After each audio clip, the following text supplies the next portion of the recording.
World bank की एक report की बहुत चर्चा है। अ, वर्ल्ड बैंक की रिपोर्ट जो है वो सभी जगह जो है वो इसकी चर्चा में है और जो हेडलाइन बन रही है इस वर्ल्ड बैंक की रिपोर्ट में काफ़ी कुछ रहा होगा, है ना?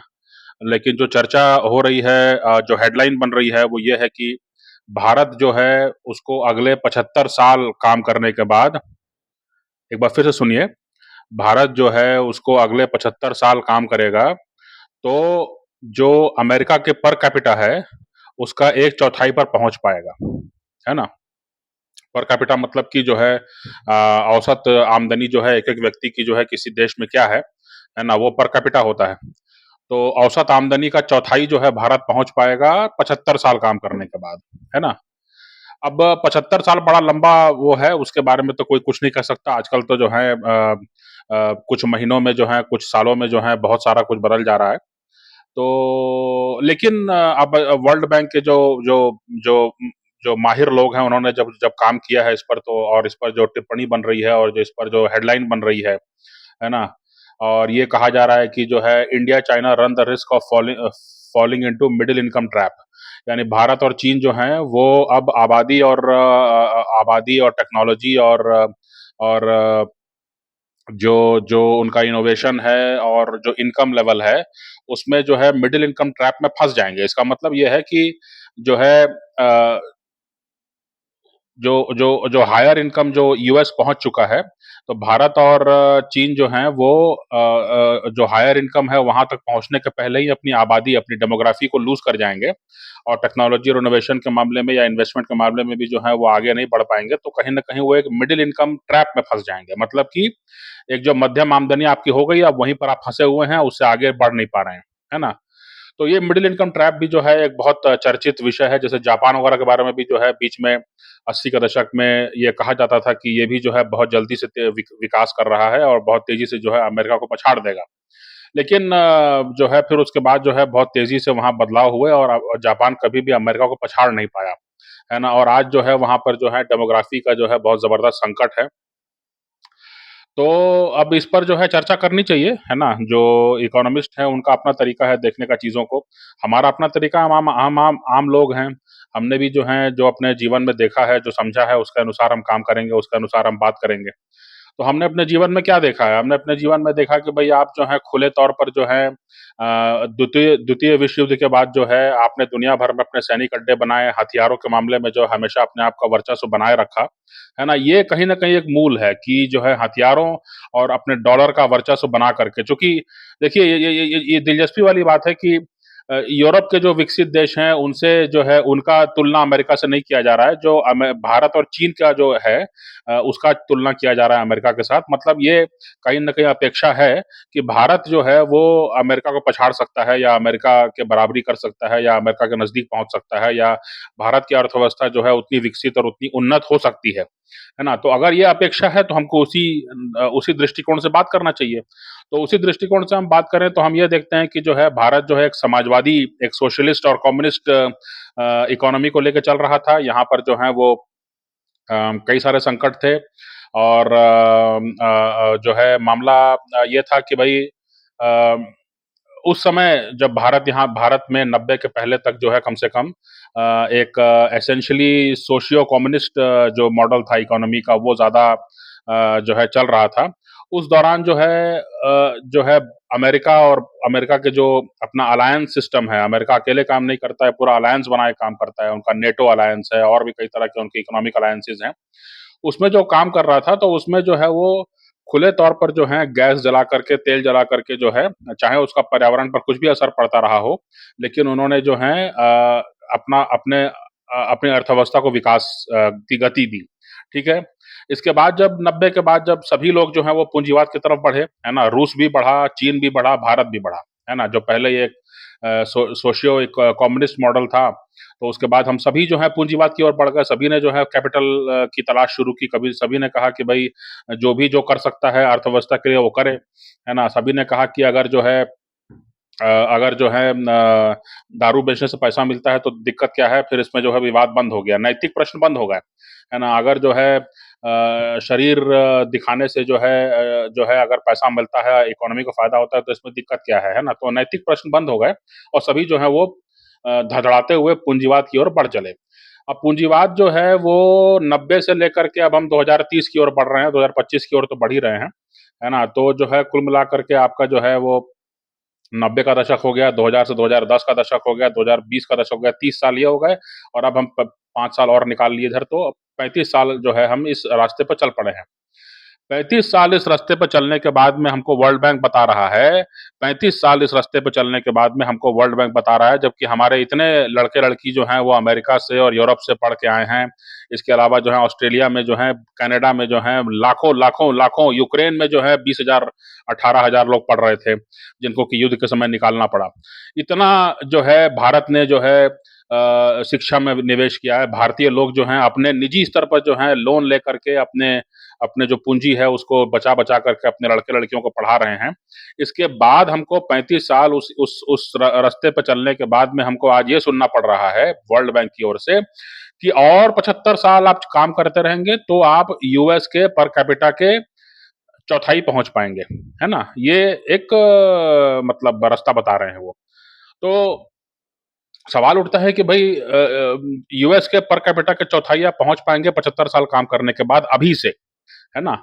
तो इसका मतलब है कि वर्ल्ड बैंक ये समझता है कि यूएस का पर कैपिटा जो है वो अच्छा अच्छा पर कैपिटा इनकम है और भारत को भी उसका उसकी ओर ध्यान केंद्रित करना चाहिए। भारत के लोगों के अंदर भी महत्वाकांक्षा होनी चाहिए कि वो उसको लक्ष्य करके उसको हासिल कर सकें, उसको प्राप्त कर सकें। ठीक है? तो ये तो तय हो गया कि वो एक ऐसी चीज़ है जो कि प्राप्त करने योग्य है। तो अगर हमको उसको प्राप्त करना है तो हमको ये देखना पड़ेगा कि अभी तक हम क्या कर रहे थे और अमेरिका क्या कर रहा था। तो जिन दिनों में हमारे लड़के-लड़की दुनिया भर में, विदेशों में, युद्ध के क्षेत्रों में हमारे जो लोग हैं, वो हमारे जो नर्सेज़ वगैरह हैं, वो जो हैं वो यमन में और इराक में और युद्ध के क्षेत्रों में जाकर के जो है वहाँ पे सेवा कर रहे हैं। और रेमिटेंसेस के मामले में, माने बाहर से जो पैसा आता है, जो हमारे लोग भेजते हैं, है ना? वो उसमें जो है भारत वो दुनिया भर में एक एक नंबर पर है ना? $100 बिलियन से ज़्यादा हमारे पास जो है रेमिटेंस आता है, फॉरेन रेमिटेंस। इसके बाद भी जो है कहीं न कहीं कुछ कमी है ना? हमारे पास तकनीकी क्षमता है, हमारे पास जो है हम जो है वर्तमान में मोदी सरकार जो है वो सड़क बना रही है और बंदरगाह बना रही है और उसके बाद में जो है रक्षा क्षेत्र में जो है हम आत्मनिर्भर बनने की कोशिश कर रहे हैं। अभी भी बोलते हैं कि 75 साल के बाद जो है आप यूएस पर कैपिटा के चौथाई पहुँच पाएँगे। इसका मतलब क्या हुआ? इसका मतलब ये हुआ कि कहीं न कहीं हमारी नीतियों को हमको देखना पड़ेगा। हमारी नीतियों में क्या गलती हो रही है? हमारी नीतियों में ये गलती हो रही है कि हम अमेरिका और यूरोप की जो नीतियाँ हैं, उनको हम ठीक से देख समझ नहीं रहे हैं। हम एक फेयर कॉम्पिटिशन की बात कर रहे हैं। ठीक है? फेयर कॉम्पिटिशन ये कि मतलब तुमने ये माल बनाया, मैंने ये माल बनाया, है ना? तुम्हारी प्राइसिंग क्या है, मेरी प्राइसिंग क्या है, मार्केट में हम दोनों साथ में आए। इस तरह की जो है बातचीत चल रही है। ये चीज़ को नहीं देखा जा रहा है कि जब भारत और चीन जो हैं, जब अपनी मैन्युफैक्चरिंग में ऊपर आते हैं, तो यूरोप को डर लगता है और यूरोप जो है कार्बन टैक्स की बात करने लगता है। यूरोप कहता है कि नहीं, आप उत्पादन बना रहे हैं, आपके यहाँ लोग नौकरी मिल रही है, वो ठीक है। लेकिन आप जो उत्पादन कर रहे हैं, वो कोयले की बिजली से कर रहे हैं। कोयले की बिजली जो है पर्यावरण खराब करती है, इसलिए हम कार्बन टैक्स लगाएँगे आपके उत्पादन पर और इसलिए जो है आपकी चीज़ें महँगी हो जाएँगी हमारे मार्केट में और हमारा जो लोकल इंडस्ट्री है वो चल पड़ेगा। है ना? तो ये जो पद्धति है, इसको भी हमको देखना पड़ेगा कि जो है, किस तरह से जो जो हायर इनकम और वो जो देश हैं, वो किस तरह से राजनीति करके, रणनीति करके जो है, वो जो है बर्बाद करने की कोशिश करते हैं, पीछे खींचने की कोशिश करते हैं। ठीक है? उसके बाद में जो है अब भारत के आस-पड़ोस को देख लीजिए, है ना? भारत के आस-पड़ोस में मान लीजिए श्रीलंका है, बांग्लादेश है, म्यांमार है, 3 उदाहरण ले लीजिए। तीनों देश हैं, तीनों देश में आबादी ठीक-ठाक है। अगर भारत इनसे अच्छा व्यापार कर देता है, अगर भारत इनसे जो है आपस में निर्भरता बढ़ा लेता है, तो भारत की अर्थव्यवस्था को काफ़ी काफ़ी फ़ायदा होगा, है ना? अगर जो है श्रीलंका, बांग्लादेश और म्यांमार जो है, इनसे हमारे अच्छे संबंध हो जाते हैं, यहाँ पे शांति स्थिरता होती है। तो अब सवाल ये उठता है कि म्यांमार में क्या हो रहा है? म्यांमार में जो भी कुछ हो रहा है, तो भारत सँभालने की कोशिश कर रहा है। वहाँ पे गृह युद्ध की स्थिति है, वहाँ पे बार-बार सैनिक शासन आ जा रहा है। और वहाँ पर जो है भारत जब सँभालने की कोशिश करता है तो अमेरिका कहता है कि नहीं-नहीं आप उनसे बात मत कीजिए। आप पाबंदी लगाइए उन पर। आप हम जो पाबंदी लगाएँ उसका समर्थन कीजिए। और भाई हम समर्थन कर देंगे आपकी पाबंदी का तो वहाँ के जो लोग हैं, वहाँ की जो सरकारें हैं वो बदला लेने के लिए वो चीन पर निर्भर हो जाएँगी। चीन पर निर्भर हो जाएँगी और वो अपने जो शरणार्थी हैं उनको यहाँ ठेल देंगे सीमा पार। तो हम तो दोनों तरफ से नुकसान में चले जाएँगे। तो ये जो पॉलिटिक्स करने का तरीका है अमेरिका का, जब तक इसको भारत नहीं सीखेगा, तब तक जो है वो कैसे पर कैपिटा आगे बढ़ेगा, है ना? एक तो ये मुद्दा हो गया। तो जैसा अभी कर रहा है भारत कि भई ईरान के साथ भी अब संबंध सामान्य कर रहा है, अपना जो है रूस की तरफ जो है व्यापार बढ़ाने की कोशिश कर रहा है, सस्ता तेल जहाँ से मिला वहाँ से लेना है ना? और जो है ये सब जो है अपने रुपए को आगे बढ़ाना है। अमेरिका अपने डॉलर को आगे बढ़ा रहा है और उसका डॉलर फिर वो भी ये भी कहता है कि डॉलर का ही इस्तेमाल कीजिए अंतर्राष्ट्रीय व्यापार में और फिर वहाँ कीजिए जहाँ हम कहते हैं। जहाँ हम पाबंदी लगा दें वहाँ मत कीजिए। तो फिर भारत को ये कहना पड़ेगा कि भई अब रुपए को हमको आगे बढ़ाना है। ये तो एक बहुत बड़ा वेकअप कॉल है ना। जो मीठी-मीठी बातें हैं, इन्वेस्टमेंट कहाँ से आएगा और क्या आपके लोग पढ़े-लिखे नहीं हैं, आपके लोग भई हमारे लोग तो दुनिया भर में ज जा करके जो हैं, दुनिया का ऐसा कोई यूनिवर्सिटी और कॉलेज नहीं होगा बढ़िया, जहाँ पर कि भारतीय लोग जो हैं वो 20% से कम होंगे, है ना? और वो पैसा दे के जा रहे हैं, माने वो मोटा पैसा जो है खर्च करके वहाँ जा रहे हैं, ठीक है? कनाडा जैसे देश में जहाँ पर कि हमारा इतना इतना हमारा वहाँ पर जो है राजनीतिक रूप से इतना कटुता आ गई है, वहाँ पर हमारे 3 लाख से ज़्यादा जो हैं वो स्टूडेंट्स हो सकते हैं। तो इतना पढ़ने लिखने के बाद में भी जो है वर्ल्ड बैंक बता रहा है कि नहीं-नहीं आपकी नीतियाँ जो और 35 साल से हम इस रास्ते पर हैं, है ना? 35 साल से इस रास्ते पर हैं। मोदी सरकार जो है वो फूड सिक्योरिटी दे रही है कि भई राशन जो है वो आप ले लीजिए, है ना? कि आप कम से कम खाने के लिए आप मतलब निर्भर ना रहें और जब खाना-पीना मिलेगा तो फिर आप आगे का सूद लेने के लिए आप प्रयास करेंगे, आप काम करेंगे। तो ये जो मुद्दा है, इसको हमको समझना पड़ेगा, जो रियल पॉलिटिक है उसको हमको समझना पड़ेगा। रियल पॉलिटिक ये है कि अमेरिका की बराबरी अगर भारत को करनी है, तो उसको भी जो है वो 800 मिलिट्री बेस के बारे में सोचना पड़ेगा। भारत को भी ये देखना पड़ेगा कि जो है, हमारा जो रक्षा उत्पादन है वो बिल्कुल देसी हो और बाकी जो हैं वो हम पर निर्भर हों, रक्षा उत्पादन के मामले में, जैसा अमेरिका करता है ना? अमेरिका जो है वो बांग्लादेश और म्यांमार और श्रीलंका को अस्थिर करके और जो है चीन के साथ आपकी आपकी जो दुश्मनी है उसको बढ़ा करके यही चाहता है कि आप जो हैं अमेरिका से हथियार खरीद लें और उस पर निर्भर हो जाएँ हमेशा के लिए, है ना? आप हथियार के विकास की और टेक्नोलॉजी के विकास की बात ना करें, है ना? तो ये चीज़ को समझना पड़ेगा कि जो है भारत को जो है अपनी नीति को आक्रामक करना पड़ेगा और भारत और अमेरिका का जो मीडिया है उसको देखिए। अमेरिका का मीडिया जो है वो मतलब अभी हाल में एक बड़ा वीडियो वायरल हुआ था जो जो अ, जो यूक्रेन युद्ध चला तो उसके बाद में जो है आईसीसी में जो इंटरनेशनल कोर्ट ऑफ जस्टिस है वहाँ पर जो है इंटरनेशनल क्रिमिनल कोर्ट में वहाँ पर जो है इसका जो कंप्लेन किया गया और रूसी राष्ट्रपति के खिलाफ जो है एक वारंट निकला, अरेस्ट वारंट निकला, है ना? तो इसका मतलब है कि दुनिया के बहुत सारे देश जो हैं जो आईसीसी के जो उसको उसको मान्यता देते हैं, उन पर ये अब ये लायबिलिटी है कि अगर रूसी राष्ट्रपति उनके देश में आते हैं तो उनको गिरफ्तार करना पड़ेगा। तो इस चक्कर में जो है रूसी राष्ट्रपति जो हैं वो उनका मूवमेंट काफ़ी रिस्ट्रिक्टेड हो गया है ना? वो दुनिया के कई देशों में नहीं जा पा रहे हैं। तो इस पर जो है अभी अफ्रीका में दक्षिण अफ्रीका में ब्रिक्स का सम्मेलन होना था, उसमें ये कहा गया कि भई पुतिन यहाँ आ सकते हैं क्योंकि अफ्रीका जो है वो काफ़ी मित्रतापूर्ण उसका संबंध है रूस के साथ। तो अफ्रीका के नेताओं से पूछा गया तो जो पश्चिमी जर्नलिस्ट है वो पूछ रहे थे उनसे इंटरव्यू में कि भई वो पुतिन यहाँ आएँगे तो आप गिरफ्तार करेंगे कि नहीं करेंगे, है ना? तो वो बोले कि ये तो एक वॉर क्रिमिनल हैं और आईसीसी का वारंट उनके खिलाफ है। उस अफ्रीकी जो नेता है उसने बड़े आक्रामक होकर जवाब दिया कि भई आप लोगों ने इराक में जो किया, आप लोगों के खिलाफ कितने वारंट इश्यू हुए? आप लोगों ने कितने लोगों की गिरफ्तारी की? आप हमसे क्यों उम्मीद करते हैं कि हम रूस के साथ वो संबंध खराब करेंगे? है ना?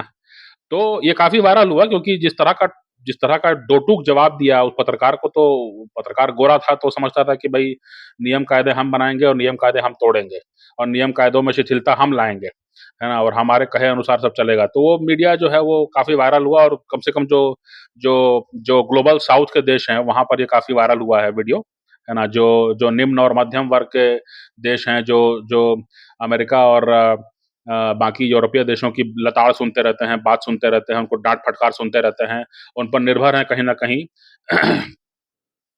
तो उनको उन देशों में जो है ये वीडियो काफ़ी वायरल हुआ था।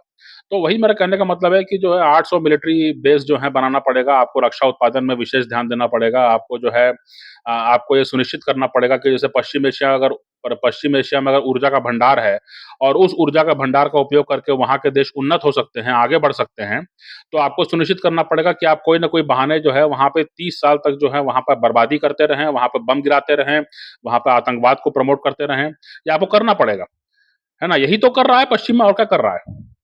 भाई ये कोई सामान्य ट्रेड डील नहीं है ना कि भाई आपने जो है बिस्कुट बनाया, मैंने बिस्कुट बनाया और हम दोनों का बिस्कुट में जो है काजू बादाम होते हुए भी दाम कम किसका है ना? ये तो इस तरह का प्रतिद्वंद्विता तो है नहीं, इस तरह की प्रतिस्पर्धा तो है नहीं, ये तो हम भी जानते हैं, है ना?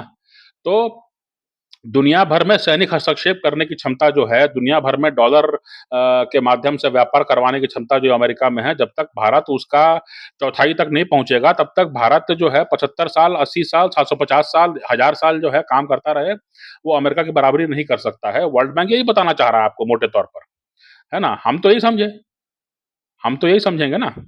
तो इसलिए हमको ये समझना पड़ेगा कि जो है अपना रुपए को जो है डॉलर बनाइए, अपना जो रक्षा उत्पादन है उसको बढ़ाइए, अपना जो डेमोग्राफी है उसको मेंटेन कीजिए और अपनी संस्कृति और अपना जो जो नैतिकता है वही दुनिया पर लागू कीजिए। और और जब तक आप ऐसा नहीं कर पाएँगे, तब तक आप विश्व की शक्ति नहीं बन पाएँगे, तब तक वर्ल्ड बैंक आपके बारे में जो है वो यही लिखता रहेगा कि आप 75 साल भी ऐसे काम करते रहेंगे, आपके लड़के-लड़की जो हैं विदेशी यूनिवर्सिटी में पढ़ रहे हैं, बाहर काम कर रहे हैं, वो सारे नियम कानून मान रहे हैं, वो बहुत अच्छे प्रोडक्टिव लोग हैं, है ना? और वो जो है मंदिर जाते हैं, वो बड़ा अच्छा मंदिर बना लेते हैं, वो बड़ा सुंदर लगता है मंदिर देखने में, वो टूरिज़्म का स्पॉट है ना? अमेरिका में मंदिर बना हुआ है, दुनिया का सबसे दूसरा बड़ा मंदिर बना है, स्वामी नारायण का रॉबिन्सविल में बना हुआ है। तो वहाँ जो लोग जाते हैं, वाह-वाह करते हैं, बड़ा अच्छा आर्किटेक्चर है भई, बहुत सुंदर लगता है देखने में। हम भी वीडियो देखते हैं, हमको भी अच्छा लगता है। लेकिन वो जो है, वो जब आगे बढ़ना है और दुनिया में जो एक कप्तानी वाली बात है, वो तब तक नहीं आएगी जब तक कि भारत जो है वो अ, हाँ, अपने घर के बाहर भी जो है वो देखना शुरू नहीं करेगा, वहाँ हस्तक्षेप करना शुरू नहीं करेगा, है ना? तो मोदी सरकार कहीं न कहीं जो है वो अब चूँकि यहाँ समस्या ये है कि यहाँ पे चुनाव का एक बड़ा वो रहता है मामला, है ना? अमेरिका में तो ये है कि 4 साल में एक बार चुनाव हुए, उसके बाद में फिर 4 साल जो है मामला सेट हो जाता है ना? लेकिन भारत में ऐसा है कि जो है यहाँ पर जो है केंद्र के चुनाव, उसके बाद राज्य के चुनाव, फिर वो मीडिया हमारे पास सशक्त उतना नहीं है। मीडिया जो है वो देश का नैरेटिव ठीक से सेट नहीं कर पाता है ना? मीडिया को उतनी समझ नहीं है, मीडिया को जो है आजकल ये ट्रेंड हो गया है कि अगर गूगल पे कुछ आपको चलाना है अपना न्यूज़, तो एक गंभीर चर्चा, गंभीर वार्तालाप को जो है समझते हैं कि ये जो है स्वीकार्य नहीं होगा, तो है कुछ मसालेदार तस्वीरें जो हैं बॉलीवुड की और ग्लैमर वर्ल्ड की जो हैं चला दो, है ना? उससे आपका न्यूज़ चल निकलेगा, उससे आपको जो है अच्छे हिट्स मिलेंगे, आपको अच्छे व्यूज़ मिलेंगे। ये एक समझ जो है पनपती जा रही है। तो जो है कितना ग्राउंड रिपोर्टिंग हो रही है, विदेश मामलों की कितनी समझ है, टियर 2 सिटीज़ में, टियर 3 सिटीज़ में, वहाँ पे कितना जो है एंगेजमेंट है, कितना इस बारे में समझ है, चैम्बर ऑफ कॉमर्स में गली-गली, कूचे-कूचे चैम्बर ऑफ कॉमर्स खुला हुआ है। वो चैम्बर ऑफ कॉमर्स जो है वो कितना उनका आउटरीच है दूसरे देशों में जाकर के, है ना? यूरेशिया पड़ा हुआ है, अफ्रीका पड़ा हुआ है, वहाँ पे कितना उनका आउटरीच है, कितना वो सप्लाई लाइन बनाने में काम कर रहे हैं, कितना अपने लोगों को वहाँ पे स्थापित करने में उनकी उनकी दिलचस्पी है। ये सब चीज़ पर अभी कोई बातचीत नहीं होती है, बस गर्मी हो रही है, गर्मी हो रही है, प्रचंड गर्मी हो रही है, गर्मी हो रही है, गर्मी हो रही है। ये लोग मर गए, वो मर गए, वो मर गए। ये खब फिर बरसात बरसात हो गई, बरसात हो गई, बरसात हो गई, बरसात हो गई। ये पानी भर गया, यहाँ ये हो गया, वो पानी चू रहा है वहाँ से, वहाँ पानी टपक रहा है, वो डूब के मर गया, ये हो गया, ये सड़क बह गई, इसके बारे में। यही सब माने रूटीन रिपोर्टिंग, कहीं कोई लॉन्ग टर्म, मीडियम टर्म कोई ऐसा एजेंडा नहीं है। कोई मीडिया को जो है भारत सरकार अगर थोड़ा-सा जो है थोड़ा टाइट करे, है ना? तो मुझे लगता है काफ़ी उसका होगा जो विज्ञापन वगैरह का जो ताकत है भारत सरकार के पास, है ना? कहीं न कहीं मीडिया को जो है मजबूर किया जाए कि वो चीज़ों को समझे ग्राउंड लेवल पर देश में और विदेश में, है ना? और फिर जो है वो एजेंडे पे काम करे। एजेंडे पे काम करे, ये भारत सरकार को कहीं न कहीं सुनिश्चित करना पड़ेगा और वैसे लोगों को आगे लाना पड़ेगा, है ना? तभी जो है वो माने जो है वो वर्ल्ड बैंक की रिपोर्ट जो है, अगली रिपोर्ट जो होगी उसमें हो सकता है कुछ बेहतर हमको नतीजे देखने को मिलें। तो उम्मीद करते हैं कि भारत भी जो है वो बेहतर परफ़ॉर्म करेगा।